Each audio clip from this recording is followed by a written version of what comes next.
बिस्मिल्लाहिर्रहमानिर्रहीम, अस्सलाम वालेकुम। मैं हूं समर अब्बास, आपको अपने डिजिटल चैनल पर खुशामदीद कहूंगा। आज नाज़रीन बहुत ही एक दिलचस्प खबर है जो आपके साथ शेयर करनी है। शेर अफजल मरवत के खिलाफ साजिश किसने की और वो साजिश थी क्या? तहरीक इंसाफ किसको अपोजिशन लीडर बनाने जा रही है? एक बड़ा अहम मामला है ये। इसके अलावा जनाब मियां जावेद लतीफ जो है मुस्लिम लीग नून के, वो तहरीक इंसाफ के हमनवा बन गए और उन्होंने भी इस बात को माना है कि हाँ, कुछ एमपीएज और एमएनएज 8 फरवरी के हैं, कुछ एमपीएज और एमएनएज 9 फरवरी के हैं। ये इस बात को वो मान गए हैं। उन्होंने ये भी माना है दोबारा से कि मियां नवाज शरीफ के साथ हाथ किया गया है और हुकूमत जो है मियां शहबाज शरीफ को दे दी गई मनसूबाबंदी के तहत। फिर जनाब आरिफ अलवी साहब जो है वो डटे हुए असम्बली का इजलास ना बुलाने पे, चूंकि तहरीक इंसाफ के बारे से मखसूस नशिस्तों का फैसला अभी तक नहीं हो सका और आरिफ अलवी साहब कह रहे हैं हाउस ना मुकम्मल है, इसलिए मैं इजलास नहीं बुलाऊंगा। इस पर आइन क्या कहता है, रूल्स ऑफ बिजनेस जो है वो क्या कहते हैं, वो मैं आपके साथ शेयर करूंगा डिटेल्स इसकी मजीद। और इसके अलावा एक और जो अहम मामला जनाब वो है एक पीपल्स पार्टी और तहरीक इंसाफ के दरमियान कुछ राब्तों का एक इंकशाफ हुआ है बड़ा।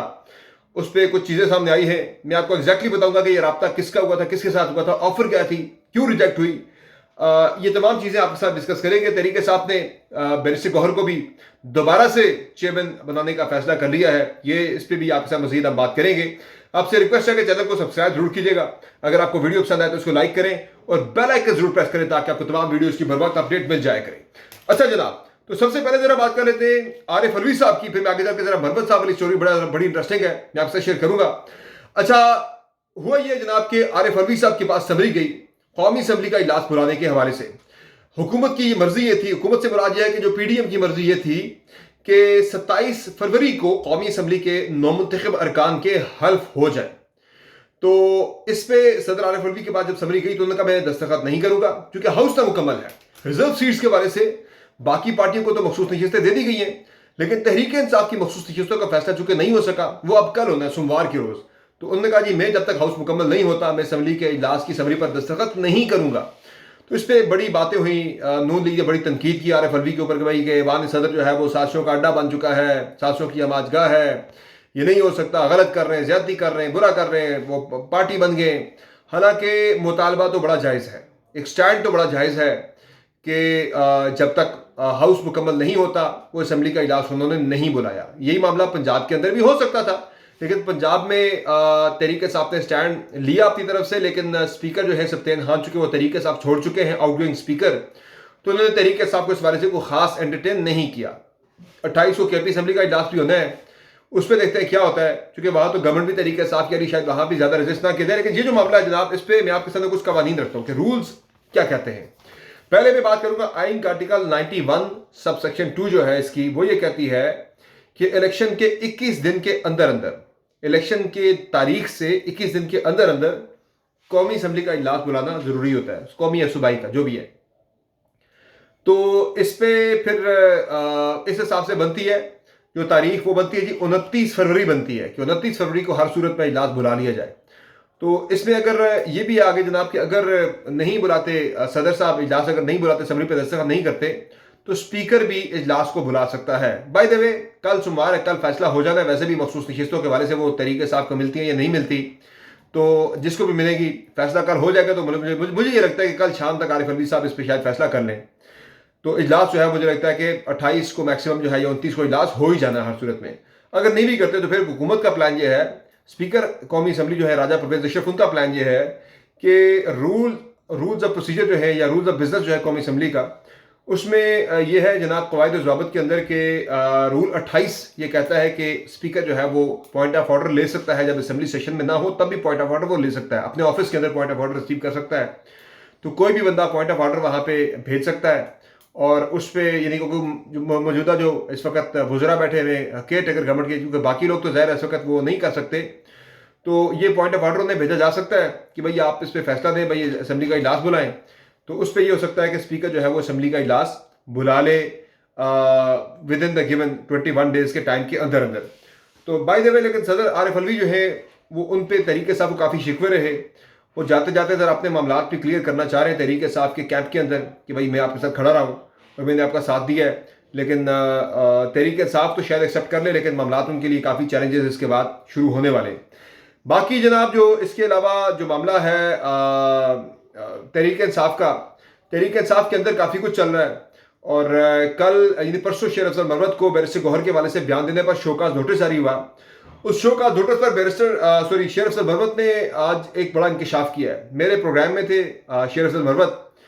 उन्होंने ये कहा है कि मुझे शोकाज नोटिस इसलिए जारी किया गया है क्योंकि मेरा नाम ज़ेर गौर है लीडर ऑफ द अपोजिशन के लिए। ये बात मैं पिछले हफ्ते कर चुका हूं कि तहरीक इंसाफ गौर कर रही है शेर अफजल मरवत को लीडर ऑफ द अपोजिशन लाने के लिए। और शेर अफजल मरवत के बकौल चूंकि मेरे लीडर ऑफ द अपोजिशन बनने के वाले से मेरा नाम चला है, खान साहब मेरे नाम की मुमकिन तौर पर मंजूरी दे भी सकते हैं, तो मुझे इस रेस से आउट करने के लिए, मेरे मामलात को ख़राब करने के लिए मुझे ये शोकाज नोटिस जारी किया गया है। और उन्होंने ये भी कहा, शेर अफजल मरवत बड़ा एक खुला डुला बंदा है, बड़ा साफ को बंदा है, बड़ी यूनी वो दिल की बात जो है वो कहे बगैर रहता नहीं है, बात जुबान पे लेके आता है, मुनाफिकत उसे आती नहीं है।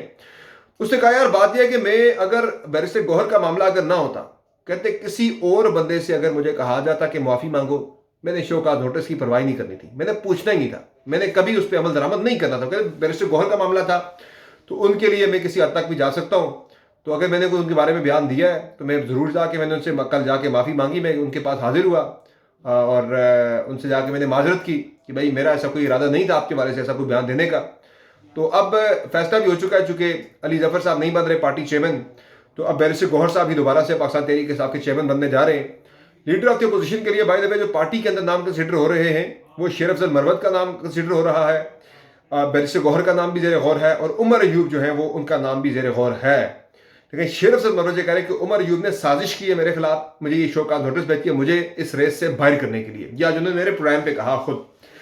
एक और नाम भी है जो लीडर ऑफ द अपोजिशन के लिए ख्वाहिशमंद है, वो है साहबजादा हामिद रजा साहब। चूंकि तहरीक इंसाफ कौमी असम्बली में सुन्नी इत्तेहाद कौंसिल बन चुकी है, तो सुन्नी इत्तेहाद कौंसिल के जो सरबराह हैं साहबजादा हामिद रजा साहब, वो एक प्रोग्राम के अंदर कह चुके हैं कि भाई राइट तो मेरा बनता है पहला, कि चूंकि तहरीक इंसाफ अब सुन्नी इत्तेहाद कौंसिल के नाम से रजिस्टर्ड है और सुन्नी इत्तेहाद कौंसिल का सरबराह मैं हूँ, तो लीडर ऑफ द अपोजिशन का राइट बेसिकली मेरा बनता है, तो तहरीक इंसाफ को चाहिए कि वो मुझे दे। बहरहाल उन्होंने का ये ज़रूर कहा कि जो फैसला इमरान खान करेंगे वो फैसला सबको काबिल कबूल होगा, सबके लिए सब उस पर अमल दरामद करेंगे, जिससे भी वो नॉमिनेट करते हैं सब उसे सपोर्ट करेंगे। उन्होंने ख्वाहिश किया, उन्होंने इजहार किया ऑलरेडी। तो लीडर ऑफ द अपोजिशन की एक फाइट जो है इस वक्त चल रही है पीटीआई के कैंप के अंदर। मैं समझता हूँ कि जिस तरह का ये इलेक्शन हुआ, तहरीक इंसाफ अगर ये मानती है कि उसके साथ वाकई नहीं कि वो कहते हैं हमारे साथ मजाक हुआ है, हमारे साथ ज्यादती हुई है, तो फिर इस सारे सिस्टम से ना इंतकाम लेने का बेहतरीन तरीका फिर यही हो सकता है कि शेर अफजल मरवत को बनाए लीडर ऑफ द अपोजिशन। और बड़ी मैं समझता हूँ कि इन सारों में से सबसे जो effective leader of the opposition हो सकते हैं वो शेर अफजल मरवत ही हो सकता है, जो सबसे टफ टाइम दे। फिर जनाब मामला है इसके अलावा जो इम्पोर्टेंट वो पंजाब का है जी। पंजाब में मियाँ असलम इकबाल नहीं आ सके कल असम्बली के अंदर, उनकी गिरफ्तारी के बारे से, गिरफ्तारी से ज़्यादा भी वो ये कह रहे हैं कि मुझे गिरफ्तार होने से ज़्यादा मुझे उठाए जाने का डर है, यानी अगवा होने का डर है कि भाई अगवा करके ले जाए, उठा के ले जाए, किसी अदालत में पेश ही ना करें। इस बात पे वो ज़्यादा डरे हुए। वो कहते हैं अगर गिरफ्तारी का मामला होता फिर गिरफ्तारी दे देते, लेकिन मामला यहाँ पे उठाए जाने के बारे से डर है कि भाई उठा के ले जाएं कहीं और गायब कर दें, तो इस पे वो जो है वो ज़रा घबराए हुए हैं। तो तभी वो असम्बली के इजलास में शिरकत नहीं की तहरीक इंसाफ ने, फिर अपना कैंडिडेट बदल दिया और अब राना आरफ साहब जो है वो तहरीक इंसाफ के कैंडिडेट आ गए हैं उसके लिए अपना पंजाब से सीएम के लिए। लेकिन जाहिर है नंबर तहरीक इंसाफ के पास कम है, मरियम नवाज जो है वो बन जाएंगी वज़ीर आला पंजाब बड़े आराम के साथ। और इसके अलावा जनाब जो मामला है एक और बड़ा इंपॉर्टेंट तहरीक इंसाफ और पीपल्स पार्टी के दरमियान रब्तों का बड़ा इंकशाफ हुआ है। इस पर पहले शेर अफजल मरवत ने कहा था, आज से कोई 1.5 हफ्ता पहले कहा था शेर अफजल मरवत ने कि पीपल्स पार्टी ने हमें ऑफर दी है कि आए मिलकर हुकूमत बनाते हैं। ये 1 हफ्ता या 7-8 दिन पहले की बात है, हमें इनडायरेक्टली पैगाम भेजा गया है। तो उस पर फिर पीपल्स पार्टी ने डिनाई कर दिया, भाई हमने ऐसा कोई पैगाम नहीं भेजा। तो आज बात निकली खुर्शीद शाह साहब की तरफ से। खुर्शीद शाह ने कहा जी कि मुझे तो वाकईतन पैगाम आया था, बिल्कुल नहीं, उन्होंने कहा जी हमने पैगाम भेजा था, हमारा रब्ता हुआ था तहरीक इंसाफ के साथ कि हुकूमत आप बनाए पीपल्स पार्टी को। आज भी इस बात का है रंज कि पीपल्स पार्टी जो है वो शायद नून लीग से ज़्यादा वो तहरीक इंसाफ के साथ कंफर्टेबल होती। नून लीग के साथ मजबूरी के तहत गए, मजबूरी आपको पता है कि क्या मजबूरी है, तो इसलिए वो आना चाह रहे थे तहरीक इंसाफ के साथ, जिस पे कल भी बिलावल भुट्टो जरदारी ने कहा है, एतराफ़ किया, उन्होंने कहा तहरीक इंसाफ के पास मौका था कि वो शहबाज शरीफ को वज़ीर-ए-आज़म बनने से रोकती, लेकिन तहरीक इंसाफ ने ऐसा नहीं किया, उन्होंने कोई संजीदा कोशिश नहीं की। तो कोशिश पीपल्स पार्टी ने अलबत्ता की थी, तहरीक इंसाफ ने उसे रद्द कर दिया, इमरान खान ने उसे रद्द कर दिया। इमरान खान ने कहा भाई पीपल्स पार्टी नून लीग के साथ बात नहीं करनी, एमक्यूएम के साथ बात नहीं करनी, हुकूमत नहीं मिलती भले ना मिले अपोजिशन बेंचेस पे बैठ जाएंगे, लेकिन इनके साथ नहीं बैठेगा। एक उसूली फैसला उन्होंने किया था। तो हुआ ये था जनाब के राब्ता हुआ इलेक्शन यानी 8 फरवरी के इलेक्शन से 3-4 रोज बाद खुर्शीद शाह साहब की तरफ से असद कैसर साहब को पैगाम भेजा गया था कि वो असद कैसर और शेर हसन मरवत के साथ एक मुलाकात करना चाह रहे थे। तो हुआ ये कि अगले दिन सुबह 11 बजे की मुलाकात तय भी हुई थी कि मुलाकात करेंगे, पैगाम दिया गया था अगले दिन सुबह 11 बजे का।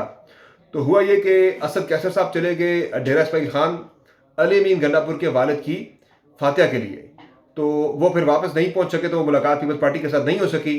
और उससे अगले दिन ये हुआ कि इमरान खान साहब के साथ मुलाकात होगी पाकिस्तान तहरीक इंसाफ की डेलीगेशन की। तो खान साहब ने बिल्कुल इस फैसले को वीटो कर दिया। उन्होंने कहा भाई पीपल्स पार्टी के साथ तो किसी सूरत भी हमने नहीं बैठना, ना नून लीग के साथ बात करनी है, ना हमने एमक्यूएम के साथ मिलकर हुकूमत बनानी है, चाहे हमें अपोजिशन में बैठना पड़े। तो इसलिए बात आगे नहीं बढ़ सकी थी। तो वो खुर्शीद शाह ने भी इतराफ़ किया। तो इस तरफ से मजीद डिटेल जो है मुझे पता चली है कि क्या हुआ था मामला, वो राब्ता किस किस के दरमियान हुआ था। तो खुर्शीद शाह साहब ने पीपल्स पार्टी की तरफ से पैगाम भेजा था असद कैसर को। असद कैसर से मुलाकात का भी अगले दिन का टाइम हुआ था, लेकिन फिर वो मुलाकात ना हो सकी। फिर बीच में खान साहब ने मना कर दिया सारे मामले पे। तो ये जनाब इस वक्त के इंटरेस्टिंग मामला चल रहे हैं। देखते हैं ये मामला आगे चल के क्या रुख इख्तियार करता है। फिलहाल तो ये मामला फंसा हुआ अगले एक दो दिन के लिए कि जो हुकूमत साजी का मामला है वो फिलहाल ज़रा फंसा रहेगा। हाँ, मियां जावेद लतीफ़ की बात मैंने आपको बताई कि उन्होंने बड़ी अहम बात की थी कि वो भी मानते हैं कि भाई कुछ MNAs हमारे, कुछ MPs 8 फरवरी के, कुछ हमारे 9 फरवरी के, और मियां नवाज शरीफ को साजिश करके बाहर किया गया। इन्हीं तहरीक इंसाफ की जो बातें जो तहरीक इंसाफ कर रही है कि भाई 9 फरवरी को लोग मुंतखब हुए, ज़्यादा 8 फरवरी से ज़्यादा 9 फरवरी को। तो मियां जावेद लतीफ़ जो कि नून लीग के, वो खुद भी इलेक्शन आ रहे हैं कोई तकरीबन 31-32 हज़ार से 36,111 वोटों से, वो भी कह रहे हैं कि भाई मेरे बैलेट पेपर जो मेरा बैलेट बॉक्स है उसमें भी स्टफिंग हुई हुई थी पहले से, और वो कह रहे हैं मुझे इलेक्शन हरवाया गया है। और साथ वो ये भी कहते हैं कि मेरे जो वो कहते हैं हाँ ऐसा ये दुरुस्त है बात कि कुछ 8 फरवरी के MNA जो MP तो कुछ 9 फरवरी के हैं। और मियां साहब के साथ वो मानते हैं कि दोबारा से कि हाथ हुआ है, बड़ा बुरा हाथ हुआ है। तो ये अपडेट से जनाब इंशाल्लाह अगली वीडियो में हाजिर होंगे कुछ मजीद डिटेल आपकी खिदमत में लेकर। इजाज़त दीजिए, अल्लाह हाफ़िज़।